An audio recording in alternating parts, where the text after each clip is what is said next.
Yes, yesterday President Bola Ahmed Tinubu addressed the nation on Nigeria's 65th anniversary, and he described the day as one of reflection. And he said the worst is over. He actually listed many economic milestones, I think up to 12. And most of these milestones that were recorded or that were listed yesterday, according to some economics, they will view it as a macro economic improvement. Yes, I think I interviewed Professor Ijaya from the Department of Economics some weeks ago, and he mentioned that what we are seeing right now are macroeconomic outlooks of our economy in terms of growth of our GDP, reduction in inflation, hitting 20 trillion naira in our oil revenue, and also increasing our reserves. All these, according to Professor Ijaya, are macroeconomic outlooks, but the micro part are the ones that affect citizens. But there are also reactions trailing from these achievements that have been reeled out by the president. And he also cited the NEL Fund scheme that has improved our tertiary education. Atiku Abubakar said that this speech is actually increasing hunger amongst Nigerians. Peter Obi accused the APC of diminishing a nation that was once, a promising nation through reckless borrowing and the rising poverty. ADC also said that this is actually one of those talks that presidents come out to say that the worst is not actually over for the ordinary Nigerian. Same with Omoyele Sowore. But there is a different reaction from an APC voice. That's talking about Loretta Onoche, who was the former aide to Buhari. She stressed that the national spirit is still there, despite all these challenges. But, comrade, with all these achievements reeled out by the president, millions are still grappling. There are still reports of high food, high transportation costs, and even the low standard in our wage distribution. But let me hear your thoughts concerning the president's speech and what you make of it. Thank you very much. You have put much before me, but I'll try as much as possible to take it in parts. Okay. Generally, looking at the president's speech, Independence Day speech, the headline of it seems to have been that the president says the worst is over. By worst is over, people expect it to mean that poverty is now at the lowest ebb. Security is guaranteed. Food is now on the table. Transport cost is coming down. And people's life expectancy ratio is going up. But quite unfortunate that what the president calls the worst may be over based on the macroeconomic outlook. Okay. Just like my great teacher, Positor, Professor Ijaya. But it's one thing for you to have improvement in the macro aspect of economy. It's another thing for you to be able to cascade it down to the common man on the street of post office. To the common man on the street of Oja Tuntun, who has to go out on a daily basis before he makes ends meet. If that is the case, I want to say that the worst may be over, but the ugly trends are still much around. Today, one of the most unfortunate things that we're witnessing today is that poverty is now more powerful more than before. When I say poverty is more powerful, is that people that are working are still poor. And that's the greatest form of poverty you don't want to think about. Before now, we used to think it's only a matter of not getting job that will make you poor. But today, you have a degree, you are employed even by the government of the state or the federal with that degree, and yet you are still poor. Hmm. How do you explain a situation where an employee or federal states whose take home is not more than 80,000 naira in 30 days. That's poverty. Because there's no rating that you want to give that you arrive at $2 per day for such a person. If you are today in Nigeria and your earning per day is less than 5,000 naira, you're poor. Abject poverty. You can't transport yourself easily. You cannot have a roof over your head. You cannot eat, even the balanced diet. So it's very unfortunate, and that is what Nigerians rate as performance. A common man is less interested, or sometimes not even interested, in statistics. He's interested in the price of bread. How much was price of bread yesterday? How much do they sell it today? A common man wants to sleep with his two eyes closed. Is that the situation today?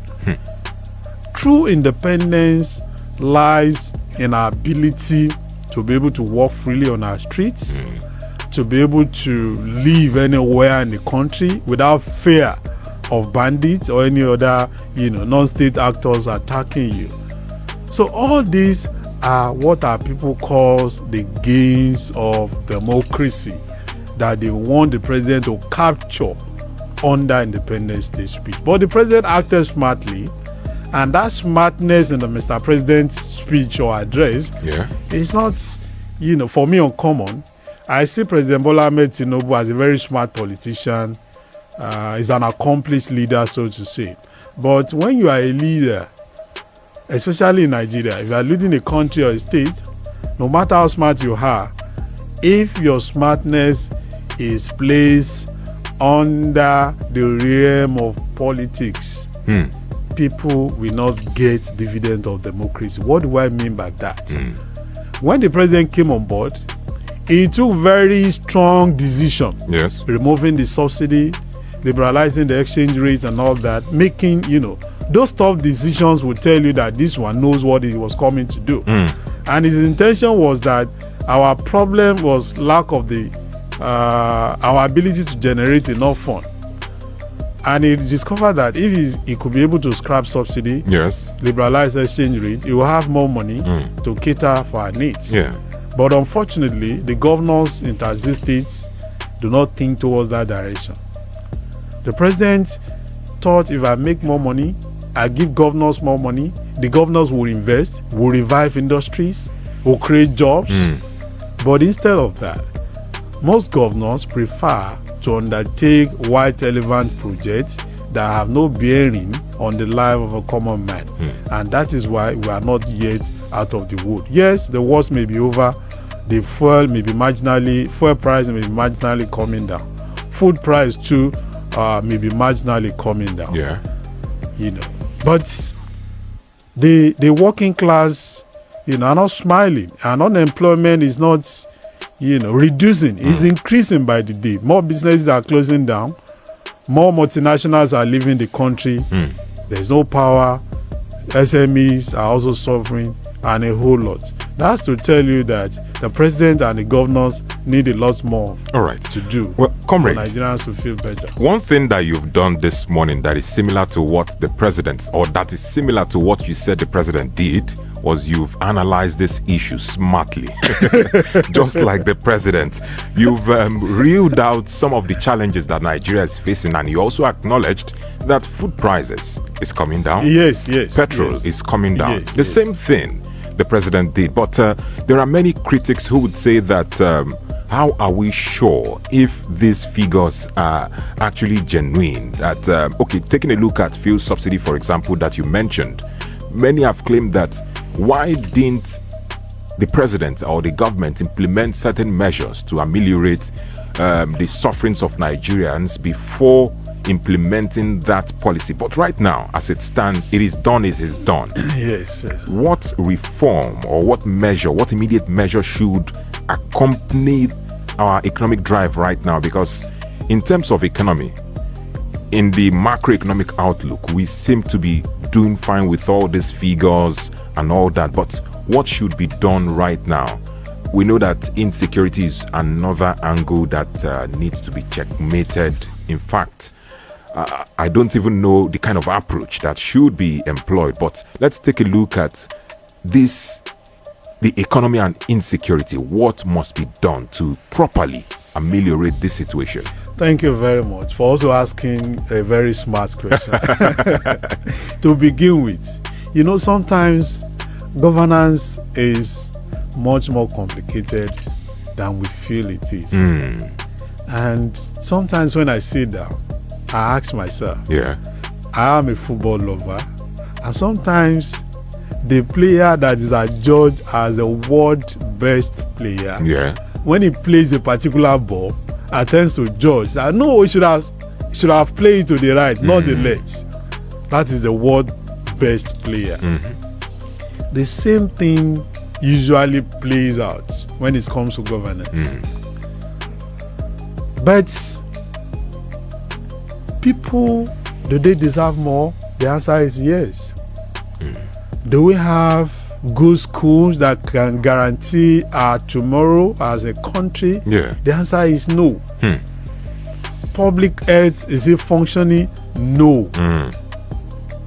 Economy, is it in good shape? No. Security, are we safe? No.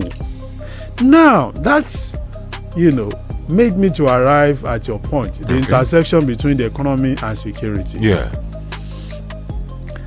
The first thing that guaranteed my coming here this morning is because I feel secure to come. And ditto for you as the anchor. If I'd read it in the news or somebody had called me that God forbid there could be, chaos in that studio that you are going, I would have stayed back, possibly get you one excuse or the other. That is why the Constitution of Nigeria recognized that the primary responsibility of any government is security of life, is protection of lives and property. And sometimes I tend to liken it to a situation where a secondary school leaver is graduating. When you are, finishing your secondary school, no matter how brilliant you are, if you fail English, you are failed. No university will admit you. Of course. So you can now fail English and you are now explaining to me that, I have A in agriculture, in geography it was A plus and all that, but look at this one. Which university will admit you? So whatever the gains of democracy we might be talking about today, once security is out of it, the whole thing is zero. And that is why people are feeling agitated today. From Kwara to Kogi to Niger, Borno, and a lot of states in Nigeria are under the control of non-state actors. One of the most unfortunate things that happens, I think, in maybe last 2 weeks or so, you see bandits riding Okada down into the city centers, sitting comfortably with such weapons, with such arms and ammunition, and threatening the government of the day. And nothing came out of it. And they were even taking survey. And you see people in the town, people that were not bandits, they were even sitting close to the bandits and taking their numbers. That is very unfortunate. So the problem of security has aggravated the lack of economic fortunes that Nigerians are expecting. So if anything must be done right, if Nigerians must have dividend of democracy, things must be done differently. How? All right. Today, governors now have more money. If some of us are saying it, people may look like maybe we don't know what we're saying. But we have a governor of Nasarawa State, Abdulwaheed Sule, 2 days ago, that said governors should be ashamed of calling our president to come and help them to solve the problem of security. That before this president came on board, they were sharing 500, 600 billion. Today they are sharing 2.2 trillion. That is quadruple. That is times 4, whatever they were getting before President Tinubu came on board. So they have much resources to be able to tackle or to be able to guarantee internal security. How? Today, may God repose the soul of late Governor Rotimi Akeredolu. when he was canvassing the governors of the southwestern states, some people felt they were going to usurp or they were going to disturb the main national security. But he saw tomorrow, and of course he was able to get the support of other state governors from the southwestern states. That was what led into formation of Amotekun. Amotekun today, whether you like it or not, have been able to support the security architecture in those states where they were present. And some of us raised alarm then. I said, if there is Amotekun in the southwest, so many states border Kwara. Oyo state is there, Osun state is there, they have Amotekun. Their security is relatively, beefed up. We have Niger state, who also border Kwara. We have bandits, we have terrorists terrorizing that state for years ago. And we have some other states that also bordered the Kwara state that were beefing up their security. So we expected that the government of the day in Kwara would have been proactive rather than being reactive. Now the deed has been done. We cannot continue to regurgitate, but to offer valid advice. I, have many years of experience in Kwara North, for instance, as a student and somebody who works there. The locals, if they are properly mainstreamed into the state security architecture, they can support the army, they can support the civil defense, they can support the police. Without the cooperation of the locals, these people, even if you bring all the helicopters, the success will be very slow. What you will achieve in one day with the support of the locals, without their support, it might take you a year to achieve it. So it is long overdue for Kwara State and all other states in Nigeria to have our own security network. We can model it similar to Amotekun or something better. It could be Harmony Security or something that they will be properly trained and be supported. Even if at the end of the day, state police is made to see the light of the day, they can mainstream them into state police. State police, a lot of people have been agitating for it. So we need to prepare the ground. So that we can beef up the security of the state and economy will take shape. They're able to succeed in that. Well, thank you so much, Comrade, for your submission. Well, still talking about Nigeria, but let's take a quick segue from politics and governance and talk about Nigerians, actually, talking about the Nigerian spirit. Taking a look at 1999 till now, do you think that that patriotic Nigerian spirit has been instilled amongst Nigerians? And we know that our government in diaspora, in the global space, is not actually painting the country well. That's the narrative of many Nigerians, though. But if you look at areas of art and entertainment, once you travel out, the first thing you'll be asked, do you know Whiskey? Do you know Burna Boy? Because they are making waves. They are topping charts in their various fields. Now, talking about the Nigerian spirit, do you think patriotism and the love for the country has been instilled just like we have in the US, where every American citizen would say, God bless America, or we love our president and stuff like that? Do you think it has increased? It has not. In fact, at all? Yes, it has decreased. Decreased? Yes. Wow. Okay. Prior to Nigeria's independence, the foundation that was laid was not for Nigerians to be patriotic. It was the foundation of regionalism. Not nationalism. Not nationalism. But we had nationalists who were advocating for nationalism. Nationalists were there. Yeah. But their number were insignificant compared to the regionalists. That was where we got it wrong. For instance, Ahmadu Bello was preoccupied on how to make northern Nigeria better than all other regions.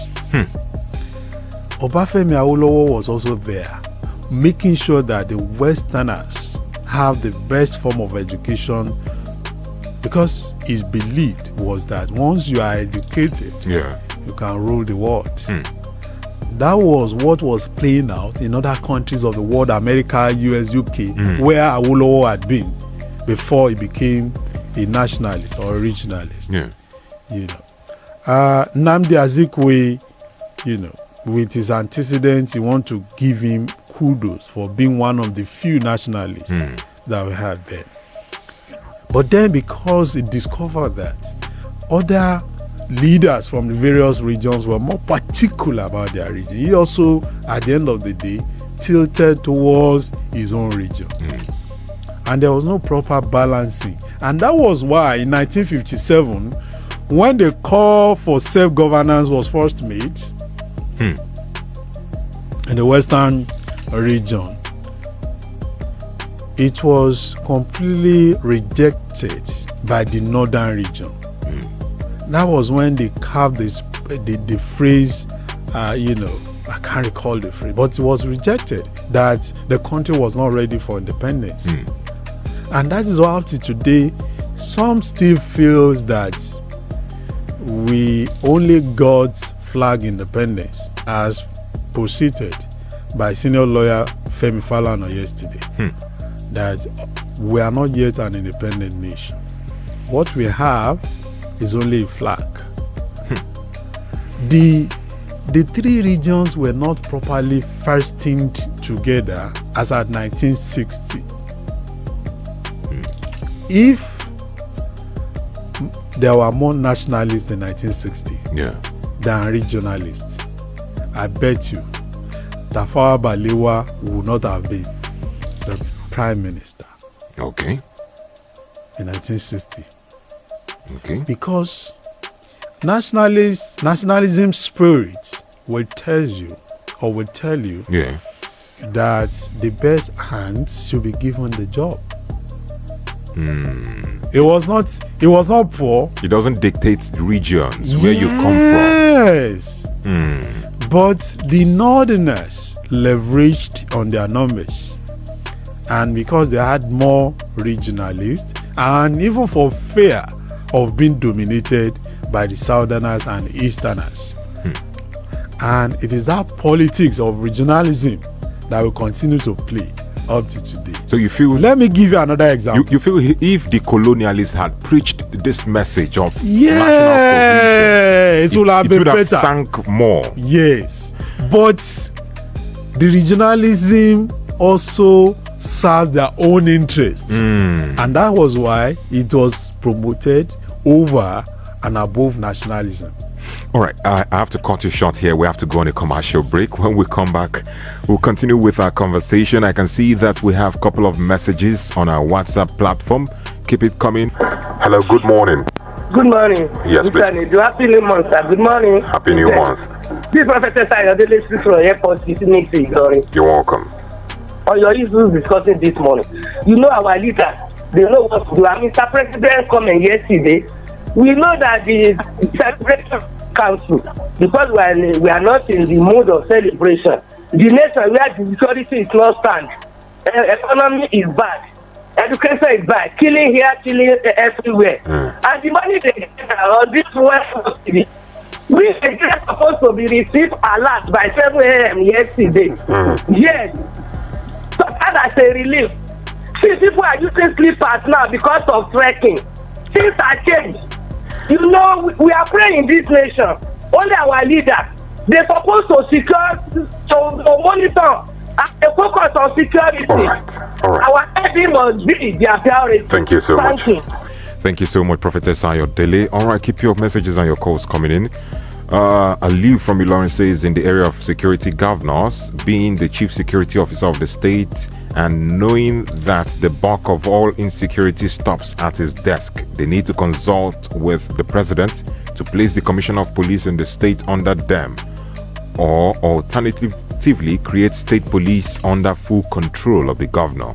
The fear of governors using state police for election purposes can only happen once in 4 years, at which the federal police may be drafted to do that job. Okay, this is is profiling a solution to the challenges that state policing might encounter. I think I love that. This one says, good morning, Mazio Dogo. I greet you as we celebrate our independence in theory. It says Nigerian politicians are used to all sorts of embarrassments. The situations at the moment portray yesterday's speech baseless. Though I will not condemn the political sagacity of the president, there is still a long way to go in respect to our security, economy, and all other complex sections of the country. Adisa from Makata. All right, thank you so much. Let's take this one. Hello, good morning. Hello, good morning. Good morning. What's your name, please? Babdele is my name. I'm calling from Namudio. You're welcome. I declare your guest the guest of the year. He has analyzed everything. Thank you very much. I don't know his age, but I know maybe I should be older than him. Of course. God give him long life. Amen. Let me tell you something. All these things were planned by colonial masters. They don't want the best because they still want us to remain colonized. And we are colonized. They are no more coming to colonize us. We are going there to be colonized. Now, as he put it, the macro side is done. The meaning the micro side. That micro side is not yet done because of lack of political will. The president, he has taken a decision everybody was afraid to take. That's removing fuel subsidy. But for political reasons, he could not call the governors and say, spend the money I'm giving you to improve economy in your state. And that is where the problem lies.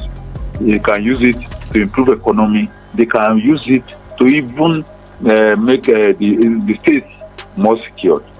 They can use it. They can allow local government to function. Once local governments are autonomous and functioning, the economy will improve. The security will improve. Every other thing will improve. All right. That micro side taken care of. God bless Nigeria. Thank you so much, Mr. Bamdelege, for your contribution. And before we move on to our second conversation, let me touch on this message from Elder Yemi Ashaju. It's quite long, but I'll rush it. This one says, good morning, Nedu and our guest. Before now, we were living fake lives and some living on government patronage. All these are no more there. You have to work for what you earn. Our problems now are as a result of some of the things we failed to do in the past. After Gowon to date, for instance, no government has built just one refinery. TINUBU'S reforms, though are painful, they are necessary to save the country from the brink of fiscal collapse due to unsustainable spending. The government before now were printing money to run the economy. Jonathan had started borrowing to pay salaries before he left.